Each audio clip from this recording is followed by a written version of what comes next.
आणि ही जी स्वच्छतेचा जो विषय आहे याचं काहीच मोजमाप नाही आहे सभापती महोदय. शहराच्या स्वच्छतेचा जो कारभार आहे त्यामुळे जनता पूर्ण त्रस्त झालेली आहे. आणि विशेष सांगायचं म्हणजे मी ज्या प्रभागाचं नेतृत्व करते तो माझा जवाहर गेट बुधवारा हा प्रभाग आहे आणि दाट वस्तीचा प्रभाग आहे जिथे सर्व धर्माचे लोक त्या जागी राहतात. परंतु दाट वस्तीचा प्रभाग असताना सुद्धा त्या ठिकाणी नाल्या स्वच्छ होत नाही. दैनंदिन जी साफसफाई पाहिजे ती साफसफाई तिथे होत नाही.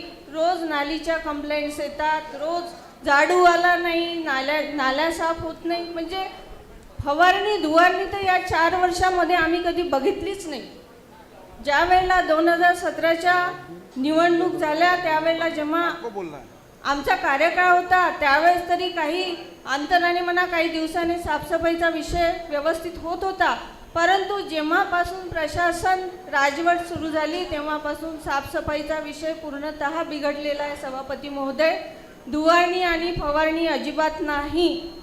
म्हणजे कमीत कमी 15 दिवसांनी तरी फवारणी व्हायला पाहिजे.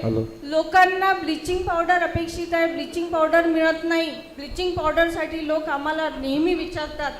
परंतु असो ब्लिचिंग पावडर नसलं तर चालेल परंतु साफसफाई हा मोठा गंभीर विषय आहे सभापती महोदय. आणि विशेष सांगायचं म्हणजे गेल्या 4 वर्षात जो आम्हा नागरिकांना त्रास सहन करावा लागला यासाठी आपण जोही कोणत्या कंपनीला हा कॉन्ट्रॅक्ट द्याल त्यासाठी तुम्ही एक नियोजन करायला पाहिजे की जेणेकरून आता अमरावतीची जनता खुश राहील आणि स्वच्छतेबद्दल समाधानी राहील अशी मी आपणा सभापती महोदय विनंती करते. आणि एवढी जी विकास कामे या शहरामध्ये झाली असेल, कुठली विकास कामे म्हणा अजून कुठली कामे त्याचं एक थर्ड पार्टी ऑडिट करावं अशी माझी अपेक्षा आहे सभापती महोदय. सर्व कामाची चौकशी व्हायला पाहिजे आणि जेही कोणी दोषी अधिकारी असतील त्याच्यावर कारवाई केली गेली पाहिजे हेच या निमित्ताने सांगेल सभापती महोदय. धन्यवाद. सभापती महोदय